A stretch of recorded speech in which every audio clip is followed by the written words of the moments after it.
جب بدر کے قیدی نبی صلی اللہ علیہ وسلم کی خدمت میں پیش کیے گئے تو ایک قیدی ابو العاص بھی پیش ہوئے۔ وہ نبی صلی اللہ علیہ وسلم کی بڑی بیٹی سیدہ زینب کے خاوند، مگر انہوں نے ابھی تک اسلام قبول نہیں کیا تھا۔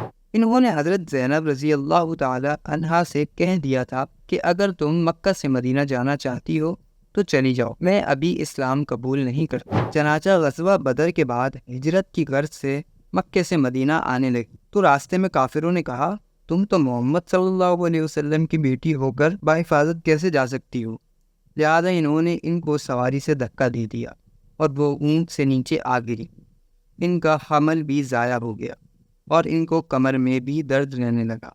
اس کے بعد انہوں نے بڑی تکلیف میں وقت گزارا۔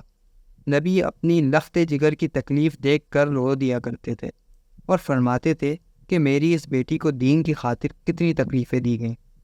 مکہ مکرمہ میں جب حضرت زینب کو پتہ چلا کہ میرے خاوند مدینہ منورہ میں قید ہو چکے ہیں اور نبی صلی اللہ علیہ وسلم نے قیدیوں کو فدیے کے عوض آزاد کرنے کا حکم دے دیا ہے، تو انہوں نے بھی اپنے سونے کا ہار فدیے کے طور پر بھیجا۔ نبی صلی اللہ علیہ وسلم فدیہ لے کر قیدیوں کو واپس کر رہے تھے، لیکن جب آپ صلی اللہ علیہ وسلم کی نظر کے سامنے اپنی بیٹی کا وہ ہار آیا جو آپ صلی اللہ علیہ وسلم نے جہیز کی شکل میں اپنی بیٹی حضرت زینب رضی اللہ تعالیٰ عنہ کو پہنایا تھا، تو اللہ کے نبی صلی اللہ علیہ وسلم کی آنکھیں آبدیدہ ہو گئیں۔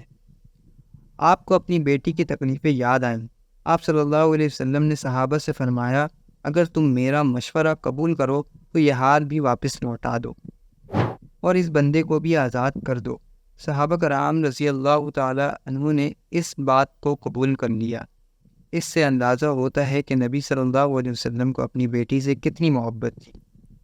نبی کے دل میں نہ صرف بیٹیوں کی بلکہ بیٹیوں کی بھی محبت ہوتی تھی۔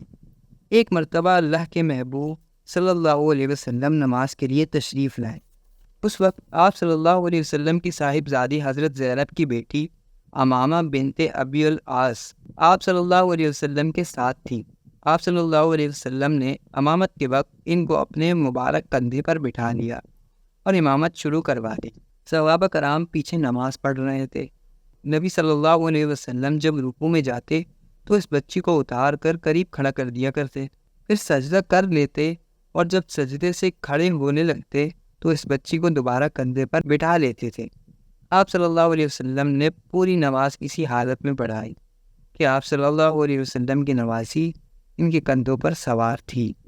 جب بیٹیوں کی اولاد سے محبت ہوتی ہے تو پھر بیٹیوں سے کتنی محبت ہوگی۔